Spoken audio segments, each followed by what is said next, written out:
रुकिए रुकिए राजन, ऐसी भी क्या जल्दी है? आपने परोपकार की परीक्षा तो पार कर ली, लेकिन राजन, ये मेरे मित्र का सिंहासन है जिसे पाना आपके लिए असंभव है। मेरे महान मित्र का सिंहासन। आगे की परीक्षाएं और भी कठिन है। मैं हर परीक्षा में सफल होऊंगा। और ऐसा ना हो तो? और ऐसा हो गया तो ये बेताल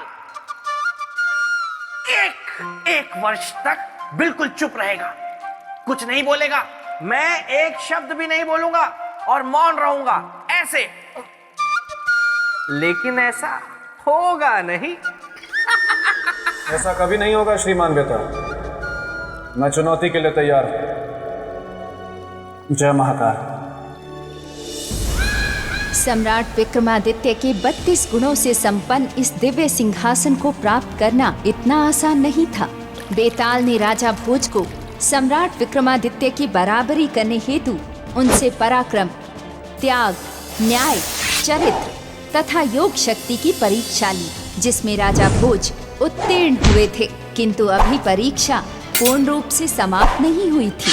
राजा भोज ने सम्राट विक्रमादित्य के 32 गुणों की बराबरी करने के लिए उत्तरदायित्व, पुरुषार्थ, कर्तव्य, विवेकशीलता, मित्रता, आत्मसम्मान और नारी सम्मान जैसे गुणों की परीक्षा में उत्तीर्ण होकर ये सिद्ध कर दिया कि उनमें भी सम्राट विक्रमादित्य के समान 32 गुण जितनी क्षमता है।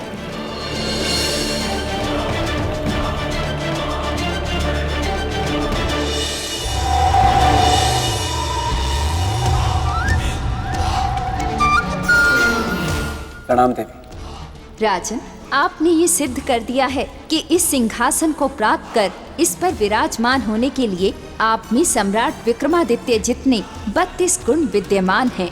इसीलिए अब आप सिंहासन 32 की ओर बढ़ सकते हैं। धन्यवाद देवी।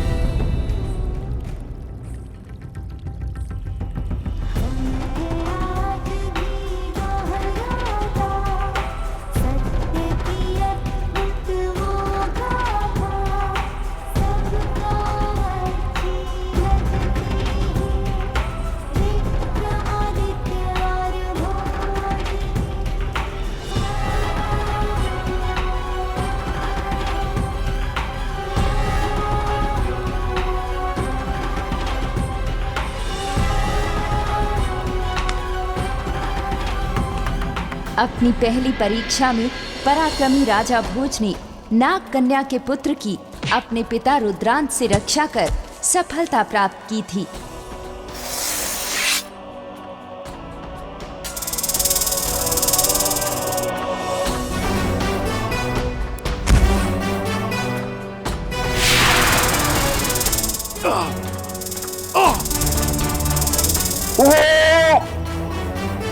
क्षमा करें राजन, आपके मन का पराक्रम जीत गया, मेरा पराक्रम हार गया।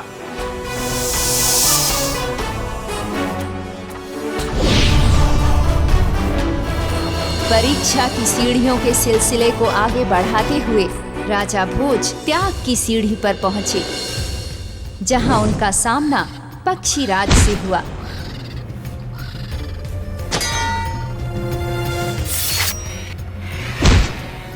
त्याग की भावना को परिभाषित कर राजा भोज ने अपने शरीर को पक्षियों के भोजन के लिए समर्पित कर दिया और एक महान त्यागी के रूप में इस परीक्षा में भी सफल हुए। विजेता होने से पहले मैं एक मनुष्य, और मनुष्य का पहला धर्म है किसी के प्राण की रक्षा करना। अपने जीवन को त्याग कर, यदि एक जीवन को त्याग कर तो एक जीवन का भला हो, तो इस जीवन को त्याग देना चाहिए पक्षीराज। त्याग की इस परीक्षा में सफलता करने के बाद राजा भोज ने न्याय की सीढ़ी पर अपना कदम रखा। यहाँ पर उन्हें एक भीलनी व कबूतर के साथ न्याय करना पड़ा।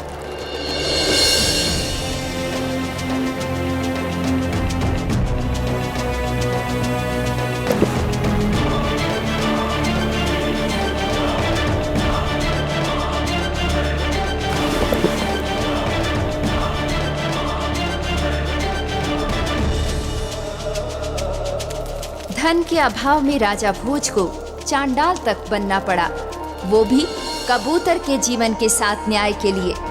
और इस प्रकार से इस न्याय की परीक्षा को भी उन्होंने पार किया।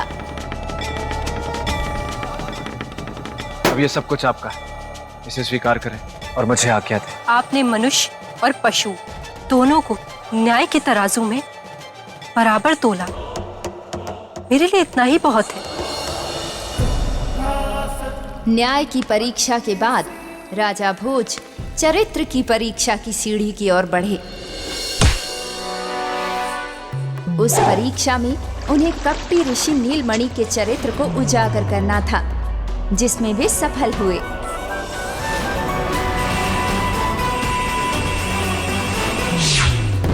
बहुत बहुत धन्यवाद आपका राजा भोज। आज के बाद मेरे साथ साथ पूरी स्त्री जाति आपकी आभारी रही।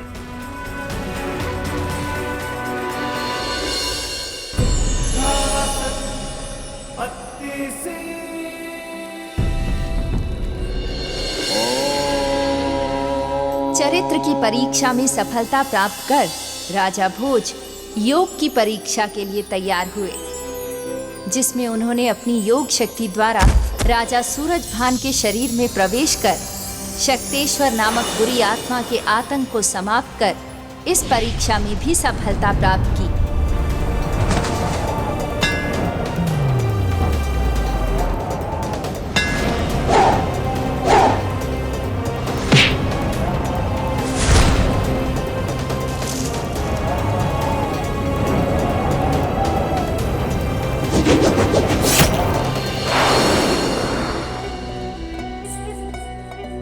ये तो बस महाकाल का आशीर्वाद ही है कि मैं अपनी योग शक्ति के द्वारा अपनी आत्मा को महाराज के शरीर में प्रवेश करा के उन्हें जीवित कर पाया।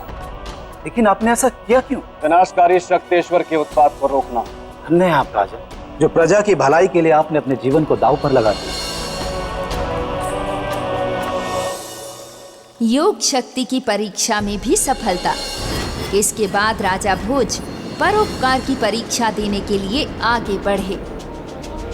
उस परीक्षा में वे शंखलोक के शंखासुर नामक दुष्ट का अंत कर मत्स्यगंधा को मुक्त कराने में सफल हुए।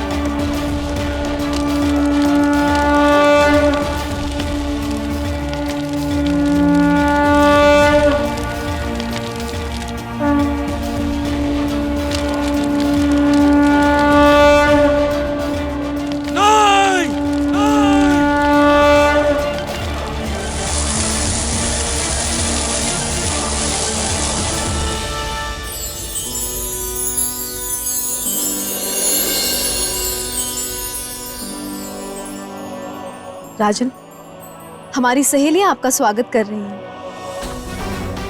राजन, आप हमारी राजकुमारी मत्स्यगंधा को वापस ले आए। हमारे बुझे हुए मन में खुशियों के दीप जलाएं।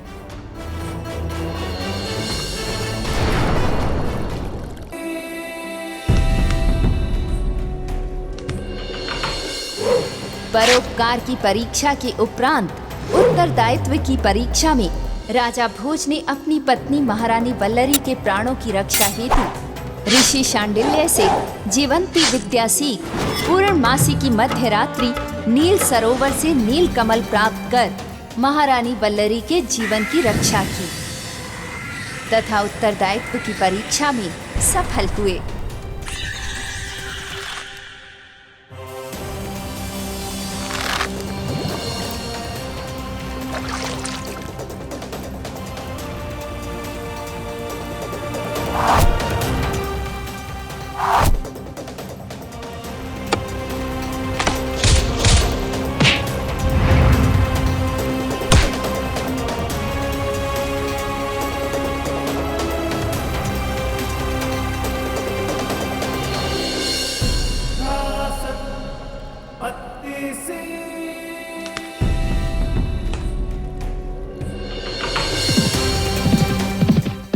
उत्तरदायित्व की परीक्षा के पश्चात राजा भोज की पुरुषार्थ की परीक्षा हुई थी, जहां उनका सामना वेदों की चोरी करने वाले अश्वलोक के राजा से हुआ था। पुरुषार्थी बन राजा भोज ने उसे परास्त किया था और वेदों की रक्षा कर पुरुषार्थ की परीक्षा में सफल हुए थे।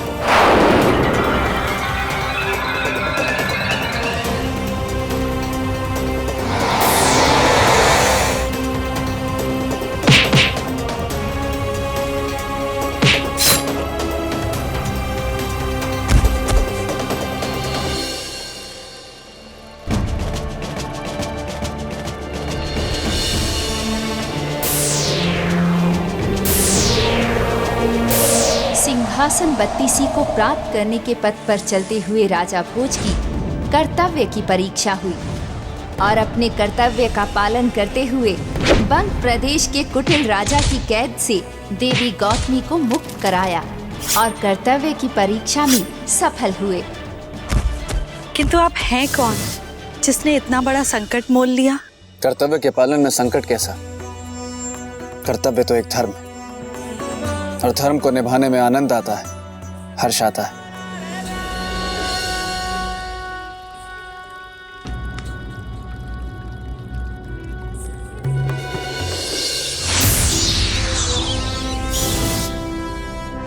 कर्तव्य की परीक्षा के बाद राजा भोज की अगली परीक्षा हुई विवेकशीलता की। इस परीक्षा में विवेकशील राजा भोज ने तांत्रिक भृंगराज का मायाजाल खंडित किया और विवेकशीलता की परीक्षा में सफल हुए।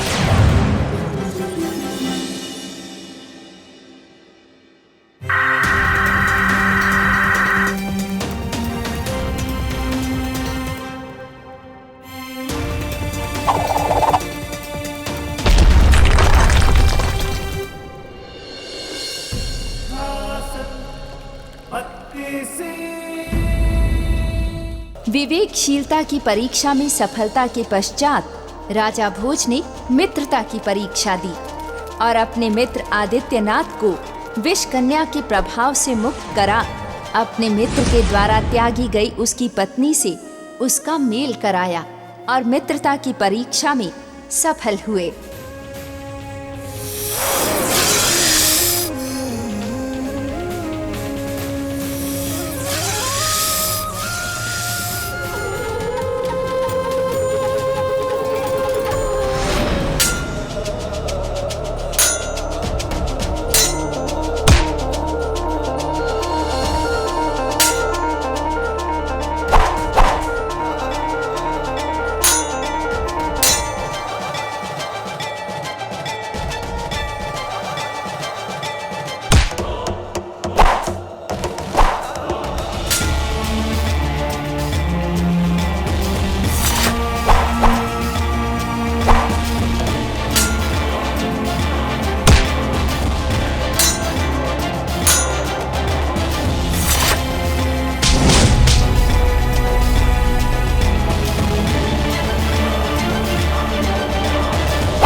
राजा भोज की परीक्षाओं का क्रम यही नहीं समाप्त हुआ। मित्रता की परीक्षा के बाद राजा भोज के सामने आत्मसम्मान की परीक्षा आई। जिसे गंगू और तेलम ने अपनी कुटिलता से ठेस पहुंचाने की चेष्टा की, किंतु राजा भोज ने अपने आत्मसम्मान की रक्षा करते हुए उनका असली रूप उजागर किया।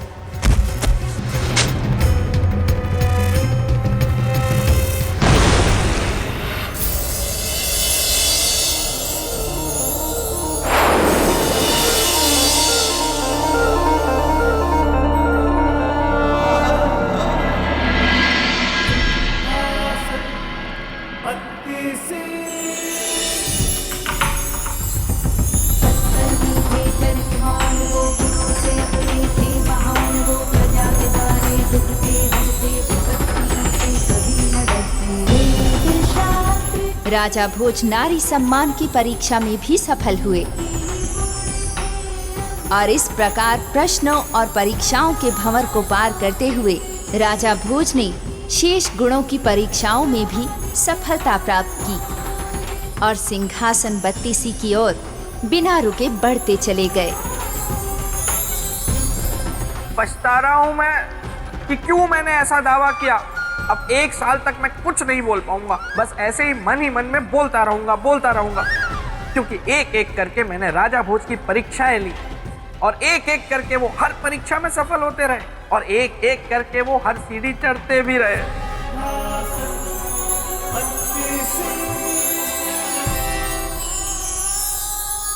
और अंत में 32वीं सीढ़ी भी वो चढ़ गए।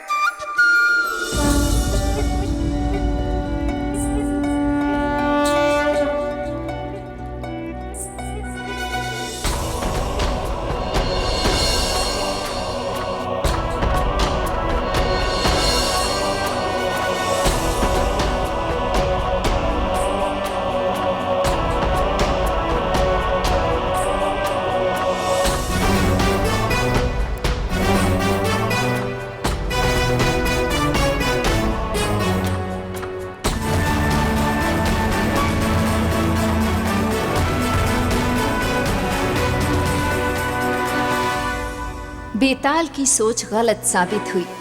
राजा भोज ने आखिर ये साबित कर दिया कि उनमें सिंहासन को प्राप्त करने और सिंहासन पर विराजमान होने के सभी गुण मौजूद हैं और वो एक एक करके 32 सीढ़ियों को पार करते हुए 32 परीक्षाओं में सफल होकर सिंहासन पर विराजमान हुए।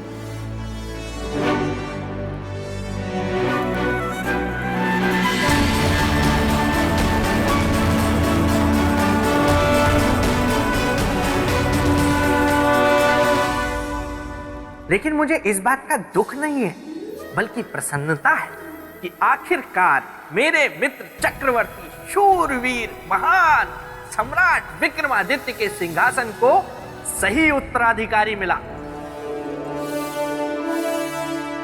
जिसमें वो सारे 32 गुण मौजूद हैं जो इस सिंहासन को धारण करने के लिए चाहिए। आज मैं बेताल बहुत संतुष्ट हूं और अब राजा भोज इस सिंहासन को लेकर जाएंगे अपनी नगरी उज्जैनी और वहां जाकर इस पर विराजमान होंगे और मैं जाऊंगा अपने प्रेत लोक, जहां मेरी बेतालनी सौंदर्य लेखा मेरी प्रतीक्षा में होगी। जय हो सिंहासन, जय हो बत्तीसी, जय हो बेताल।